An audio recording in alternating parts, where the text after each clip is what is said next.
بسم اللہ الرحمن الرحیم السلام علیکم ورحمۃ اللہ الحمد للہ وکفا والصلاۃ والسلام علی رسول اللہ۔ تصوف میں آج ہم کچھ جو اہم صوفیہ گزرے ہیں ان پہ ہم بات کرنے والے ہیں۔ تو جس شخصیت کے بارے میں ہم سب سے پہلے بات کرنے والے ہیں وہ ہے حارث محاسبی۔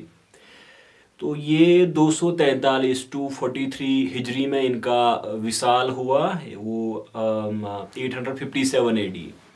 تو ان کے نام سے یعنی محاسبی، جیسا کہ وہ محاسبۃ النفس وغیرہ وغیرہ یہ اصطلاحات استعمال کی جاتی ہے کہ محاسبہ کرنا یعنی ایگزامن کرنا، یا وہ ایک اکاؤنٹیبلٹی، اور نفس کا زیادہ تر ترجمہ یہی لوور سیلف سے ہم کرتے ہیں، تو اس پہ بات ہوتی رہتی ہے۔ تو یہ بصرہ کے رہنے والے تھے، وہیں پہ پیدا ہوئے تھے حارث محاسبی، اور ان پہ جو اثر تھا وہ تھا ذوالنون مصری کا۔ تو اس زمانے میں کیونکہ حدیث پہ بڑا فوکس کیا جاتا تھا، حدیث اسٹڈی پہ، تو یہ بھی وہی اسی میں ٹرین ہوئے تھے اور محدث تھے یہ بھی۔ لیکن ساتھ ساتھ یہ مطلب وہ اس دور میں معتزلہ کا بڑا ایک چرچا تھا، تو اس وجہ سے وہ ایک جو خاص یعنی عقل کا استعمال یا فلاسفی آپ جس کو کہہ سکتے ہیں، تو ان میں بھی یہ بڑی مہارت رکھتے تھے حارث محاسبی۔ اچھا، پھر یہ ان معتزلہ جو کہ ایک فرقہ پیدا ہوا تھا، تو ان کے ساتھ یہ مناظرے کرتے تھے، یعنی یہ تھیولوجین بھی تھے، پھر یہ فقیہ بھی تھے اور فلاسفر بھی تھے، اس کے ساتھ ساتھ محدث بھی تھے، تو یہ ان سے مناظرے کرتے تھے۔ تو اس میں جب وہ ایک خاص طریقہ کار ان کے مناظروں میں ہوتا تھا، تو اس زمانے میں ایک اور جو بڑی شخصیت تھی وہ تھی امام احمد بن حنبل۔ یہ بڑے معروف شخصیت ہے احمد بن حنبل۔ تو وہ ان سے اس پہ بڑے ناراض ہو گئے تھے، ان کی جو میتھڈالوجی ہے، تو بڑا ان کو مطلب وہ جس طرح انہوں نے ان کے ساتھ ٹریٹمنٹ کیا وہ بڑا سخت تھا، اور یہ ان کو اس یہ جو حارث محاسبی ہے ان کو بصرہ چھوڑنا پڑا، یعنی بڑی مخالفت امام احمد بن حنبل نے ان کی، اور یہ بھی ایک بڑے تصوف کے امام رہے ہیں۔ تو آپ دیکھیں کہ ان کو پھر چھوڑنا پڑا، اور پھر یہ کوفہ چلے گئے، اور کہتے ہیں کہ ان کے جنازے میں کوئی اتنا احمد بن حنبل نے ان کے خلاف جو فتویٰ دیا تھا، تو اس کا اتنا اثر تھا کہ کوئی 4 ہی آدمی ان کے جنازے میں شریک ہو گئے تھے۔ لیکن یہ ایسی شخصیت ہے کہ تصوف میں علم میں جو سب سے زیادہ انفلوئنس کیا وہ انہوں نے کیا۔ اور اگر آپ علمی طور پہ یا جو نفس ہے انسان کا، اس میں مطلب آپ سائیکالوجیکلی آپ دیکھیں گے تو یہ اس کے مطلب فاؤنڈر ہے، بانیان میں سے ہے، اور یہ مطلب ایک بڑی شخصیت ہے جنہوں نے بہت زیادہ پھر بڑے بڑے جو غزالی، ابن عربی، یا پھر آپ اس سے پہلے ابو طالب مکی، جو بڑے بڑے صوفیہ گزرے ہیں، ان کی کتب کا یعنی جو کتاب انہوں نے لکھی ہے ان پہ بڑا ان کا اثر رہا ہے حارث محاسبی کا، یعنی بڑا ایک انفلوئنشل صوفی تھنکر ہے، اور کچھ ان کو یعنی وہ ان کو فقیہ کہتے ہیں، یا علم الکلام میں یعنی متکلم ان کو مانتے ہیں وہ۔ تو آپ دیکھیے ان کی کتابوں میں ایک ہے کتاب الرعایہ لحقوق اللہ، تو اس سے پتہ چلتا ہے کہ انہوں نے مطلب اللہ تعالیٰ کے جو مطلب حقوق ہے ایک بندے پہ، اس پہ انہوں نے لکھا ہے، اور کہتے ہیں کہ سب سے پہلے جو نفس پہ محاسبہ کرنا، نفس کی اسٹڈی کرنا، وہ انہوں نے اسٹارٹ کیا تھا۔ حالانکہ وہ حسن بصری کے مطلب کچھ شاگردوں سے چلا رہا تھا، سول پہ، روح پہ وغیرہ وغیرہ، لیکن جو سب سے پہلے ایک ڈیٹیلڈ اسٹڈی کی وہ حارث محاسبی نے اس کی۔ تو اسی طرح سے ان کی ایک کل کتاب ہے کتاب الوصایا، تو اس میں وہ مطلب جو دنیا کے ساتھ جو جو زہد میں ہوتا تھا، یعنی کیسے انسان دنیا کے مطلب اس میں پھنس جاتا ہے، پھر وہ دنیا مطلب ایک دنیا کا ایک اس کے اندر ایک محبت کیسے پیدا ہوتی ہے، اور پھر دنیا سے وہ الگ کیسے ہو جائے،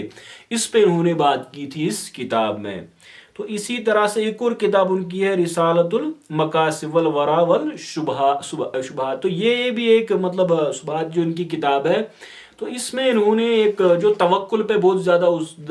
زمانے میں زور دیا جاتا تھا کہ مطلب توکل کرے آپ اللہ تعالیٰ پہ، لیکن انہوں نے ایک مڈل پاتھ یعنی معتدل جو ان کا ایک وسط ایک راہ انہوں نے اختیار کی کہ انسان کو مطلب جو لائیولیہوڈ ہوتا ہے، روزگار جسے ہم کہتے ہیں، اس کے لیے کیسے تلاش کرنا ہوگا، اور پھر اسی کے ساتھ ساتھ وہ اللہ تعالیٰ مطلب اس پہ توکل کیسے کرے۔ تو انہوں نے ان دو چیزوں کو ایک جگہ وہ لے کے آئے، تو بڑا ایک ان کا کنٹریبیوشن اس میں رہا۔ تو اسی طرح سے پھر ایک اور ان کی کتاب یہ جو تواہم والاحوال، تو یہ انہوں نے لکھا کہ مطلب جو آخرت ہے، پھر کیسے روح جنت میں جائے گا، یعنی انسان کیسے جنت میں جائے گا، پھر اس میں جو رویت باری تعالیٰ یعنی اللہ تعالیٰ کا دیدار ہونا، ان تمام معاملات پہ انہوں نے اس کتاب میں لکھا۔ اسی طرح سے ایک اور ان کی بڑی مشہور کتاب ہے رسالۃ المسترشدین، یہ اس کا ترجمہ بھی یہاں پہ بھی ملتا ہے، اور یہ بڑی ایک ان کو کتاب ہے تصوف اخلاقیات پہ جو بڑی بات کی انہوں نے۔ اچھا، جو یہ نفس پہ سب سے پہلے جس پہ ڈیٹیل سٹڈی انہوں نے کی، اسی طرح سے انہوں نے یعنی جو انسان جس کو ایگو بعد میں جس کو مطلب کیسے انسان میں کبر آتا ہے، پھر اسی طرح سے کیسے اس میں باقی جو وہ نفسیاتی یا روحانی بیماریاں ہیں کیسے وہ انسان میں وہ آ جاتی ہے، اس پہ انہوں نے بڑی ڈیٹیل سٹڈی کی تھی۔ تو آپ سمجھے کہ مطلب انہوں نے لکھا ہے کہ یہ جو نفس ہے یہ سب سے بڑی ایک رکاوٹ ہے جس کو ہم ہنڈرنس کہیں گے اللہ تعالیٰ کے حقوق پورے کرنے میں۔ اور پھر انہوں نے لکھا ہے کہ نفس جو ہے وہ مطلب دل جو ایک دل کی راہ ہے، یعنی جو مطلب انسان کی جو مطلب کانشیسنیس ہے اس کا سینٹر ہے، تو یہ اس کی ڈیوٹیز پوری کرنے میں ایک بڑی بہت رکاوٹ ہے، یعنی دل کے بیچ میں انسان کا نفس آ جاتا ہے۔ تو بڑا ایک ان کا جو مطلب ایک کنٹریبیوشن رہا ہے حارث محاسبی کا اس دوران، مطلب اس میں کہ نفس دل کو بلاک کرتا ہے، یہ ان کا ایک بڑا کنٹریبیوشن نفس کی سٹڈی، روح کی، اور پھر روحانی بیماریوں کے بارے میں۔ تو ایک اور اسی پیریڈ میں بغداد میں ایک اور صوفی گزرے ہیں معروف کرخی۔ تو کرخی بہت زیادہ مطلب ایک حنفی فقہ جو مطلب جنہوں نے اس پہ اصول پہ لکھا ہے۔ تو کرخ اصل میں بغداد کے نزدیک یعنی عراق میں ایک جگہ تھی، آج کے عراق میں ایک جگہ تھی کرخ، تو اس میں رہنے والے تھے یہ معروف کرخی۔ تو یہ کوئی 200 ہجری میں یا 815 عیسوی میں ان کا متوفی یعنی وصال ہوتا ہے۔ تو یہ مطلب کرخ میں رہتے تھے اور بغداد میں عراق میں ہی پیدا ہوئے تھے۔ تو ان کے استاد جو تھے بکر بن وینس اور یہ داؤد جو جن پہ ہم بات کر چکے ان کے ساتھ ان کی بڑی مطلب ایسوسیشن رہی ہے ان کے ساتھ ہی، اور اسی کے ساتھ جو انہیں پڑھا، انہیں تصوف کی جو تعلیم حاصل کی وہ حسن بصری کے ایک شاگرد تھے فرقد السبخی جس پہ ہم بات کر چکے ہیں۔ تو یہ ایک اور بڑے اس میں مطلب ایک صوفی گزرے ہیں معروف کرخی۔ تو ان کا جو سیلیبس یعنی شادی نہ کرنا، تو یہ مطلب ایک طرح سے یہ سمجھتے ہیں کہ جو ایک مطلب زاہدانہ یا ایک پائس لائف، ایک پاک زندگی گزارنے کے لیے شادی نہ کرنا جس کو سیلیبیسی کہتے ہیں، ہمیشہ کوارا ہی رہنا، وہ اس کو ایک لازمی چیز سمجھتے تھے۔ تو یہ ان کی مطلب اس طرح سے وہ ایک ایکسٹریم پوزیشن پہ اس میں جو صوفیہ جاتے ہیں، تو ان میں یعنی یہ بالکل ایک زاہدانہ اور بڑے مشہور تھے پر اپنے زہد کے لیے اس پیریڈ میں۔ پھر ایک اور صوفی جو اس مطلب اسی دور میں تھے جن کو بشر حافی، تو یہ اصل میں مطلب وہ جو بیئر فٹ یعنی وہ ننگے پاؤں چلتے تھے، یہ کوئی 227 ہجری میں ان کا وصال ہوتا ہے 842 AD میں۔ تو یہ اصل میں ہمارے جو ایران تھا اس کے رہنے والے تھے۔ تو تائب ہونے سے پہلے یہ مطلب ایک بڑے شرابی رہے تھے جو ان کے بارے میں لکھا گیا ہے، اور اسی طرح سے پھر یہ وہ جس طرح وہاں پہ کاروانوں کو لوٹا جاتا تھا تو اس میں یہ بھی ایک رابر یہ بھی تھے جو ان کے بارے میں۔ تو پھر یہ تائب ہو گئے، انہوں نے کبھی اپنی زندگی میں پھر مطلب پاؤں میں کچھ نہیں، ننگے پاؤں یہ چلتے تھے۔ تو یہ جب یہ مطلب توبہ کی انہوں نے، پھر یہ جو مالکی فقہ کے بانی ہے مالک ابن انس، ان کو امام مالک کے نام سے جانا جاتا، ان کے یہ شاگرد بن گئے۔ اور اسی طرح سے عبداللہ ابن مبارک جن پہ ہم بات کر چکے ہیں کہ وہ زہد کے ایک امام تھے اپنے دور میں، محدث بھی تھے، تو ان کے بھی انہوں نے شاگردی اختیار کی۔ پھر ایک اور بڑا اس میں انفلوئنشل اس میں جو ایک صوفی آتا ہے ان کو کہتے ہیں سریس سقطی۔ تو سقطی یہ بھی ایک بڑے صوفی اس میں گزرے ہیں، اور 253 یعنی 253 ہجری میں ان کا وصال ہوتا ہے 867 AD۔ تو یہ مطلب ایک بڑے کامیاب تاجر تھے، تجار میں ان کا شمار ہوتا تھا، اور یہ بھی کرخ میں ہی رہنے والے تھے۔ تو یہ ایک بڑے خاندان سے تعلق رکھتے تھے، اور یہ بھی جو اس پیریڈ میں مطلب حدیث پہ بڑا زور دیا جاتا تھا، تو یہ بھی ایک بہت بڑے محدث تھے۔ تو ان پہ اسی جو حضرت معروف کرخی تھے، انہوں نے ان کی مطلب وہ واز تبلیغ جو ان کی سنی، یعنی ان کے جو سرمنز تھے معروف کرخی، اس سے یہ بڑا انفلوئنس ان پہ ہوا، اور انہوں نے فیصلہ کیا کہ میں اپنی اس تجارت اور وغیرہ وغیرہ اس کو چھوڑ کے میں تصوف کی راہ اختیار کرتا ہوں. تو پھر یہ بھی یعنی پہلے انہوں نے تعلیم حاصل کی, یہ بھی محدث بن گئے اور یہ بصرہ گئے, پھر اس کے بعد ابدان, اس کے بعد وہاں سیریا یہ چلے گئے. وہاں علی جرجانی جنہوں نے ان کو ابراہیم ابن آدم کے کچھ جو ان کے مطلب آئیڈیاز تھے, خیالات تھے, ان سے ان کو متعارف کرایا جو یہاں پہ بصرہ سیریا میں تھے. تو یہ 218 میں یہ بھی جس پہ ہم نے بات کی تھی غزات یعنی غازی, یہ بھی ایک جہاد میں شامل ہو گئے تھے سری سکتی. اچھا اسی پیریڈ میں پھر جب یہ واپس آئے جہاد کے بعد تو پھر یہاں پہ ان کی فرینچ میں نے دوستی ان کی ہو گئی بشر حافظ سے,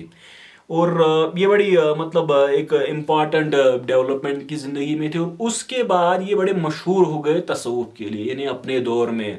اور اس سے کوفہ سے, بصرہ سے, شام سے بڑے بڑے لوگ ان کے پاس آ گئے تھے. اور جنید بغدادی, خراز, نوری, اسماعیل شامی, اتنے بڑے بڑے جو مطلب تصوف کے امام رہے ہیں وہ ان کے پاس آ گئے تھے سری سکت, یعنی اتنے بڑے یہ انفلوئنشل صوفی ماسٹر اپنے پیریڈ میں ہوئے تھے.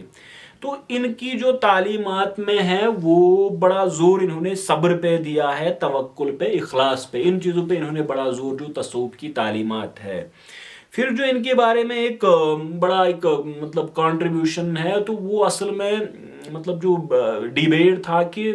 اللہ تعالیٰ سے مطلب امید, ان کی رحمت پہ امید رکھے یا پھر مطلب ان کے جو وہ عتاب ہے یعنی اللہ تعالیٰ کی سزا سے ڈرے, جس کو ہم کہتے ہیں کہ ایک فیئر پروردگار کا جو خوف ہے, اور اس کے بعد ہوپ یعنی ان کی رحمت میں امید. تو یہ ایک بڑا ڈیبیٹ رہتا تھا. تو اس میں انہوں نے انٹرونشن کیا, یعنی اس میں انہوں نے محبت کا ایک مطلب محبت الہی یہ انہوں نے برج کرنے کی یعنی ان دو کو ایک جگہ لانے کی کوشش کی کہ فیئر ہوپ یعنی امید اور خوف, ان کو جو اس میں محبت الہی سے انہوں نے دونوں چیزوں کو ایک جگہ لانے کی کوشش کی. تو یہ ان کا ایک بڑا کنٹریبیوشن تھا. اور پھر انہوں نے اس میں حیا, ہیبت, انس وغیرہ وغیرہ یہ تمام چیزیں یعنی اس تصوف کی جو تھاٹ میں انہوں نے یہ چیزیں انٹروڈیوس کرائی. تو اس میں ایک اور بات جو سمجھنے والی ہے کہ وہ پہلے مطلب بصرہ, کوفہ یا دمشق یا جس کو شام ہم مطلب پورا جو ملک ہے شام, یا اس کے بعد آپ مطلب ایران کو دیکھیے, سینٹرل ایشیا کو دیکھیے, یا آپ ہندوستان کو دیکھیے, تو ہر جگہ جو صوفی تھے ہر ایک علاقے میں یعنی ایک سینٹر بنا اور اس کی اپنی اپنی خصوصیات تھی. یعنی بصرہ کی تھی, بغداد میں جو تھے, کوفہ والے جو تھے, مرو والے جو تھے, اسی طرح سے جو یہاں مطلب یہاں چشتی سلسلہ وغیرہ وغیرہ, نقش بندی سلسلہ. تو ایک سینٹر کے ساتھ ان کی ایسوسیشن تھی, اور اس کے ساتھ ساتھ بڑی مطلب جس کو ہم پیکولر کریکٹرسٹکس یعنی امتیازی خصوصیات, لیکن کیونکہ وہ ایک بڑا مطلب ایک ہائر لیول جس کو ہم کہہ سکتے ہیں ان سینٹرز کی خصوصیات کو سمجھنا, تو وہ ایک آگے کا موضوع رہے گا. لیکن اس پہ جو بنیادی بات یہی ہے کہ مطلب صوفی تھے کہاں کے, رہنے والے کہاں تھے, ان کی مین ٹیچنگز کیا تھی, کس پہ انہوں نے فوکس کیا, اور پھر ان کی جو مطلب کتابیں کتب جن نے لکھی ہے اس کا انٹروڈکشن کرانا تصوف کی ہسٹری میں. تو انشاءاللہ نیکسٹ پارٹ میں ہم اب آگے چل کے جو بڑے جن کو مطلب بڑے بڑے القابات یعنی ٹائٹلز دیے گئے جنید بغدادی, ان پہ ہم نیکسٹ پارٹ میں بات کریں گے. آج اسی پہ اس کو ہم کنکلوڈ کرتے ہیں. وآخر دعوانا الحمد للہ رب العالمین, والسلام علیکم ورحمۃ اللہ.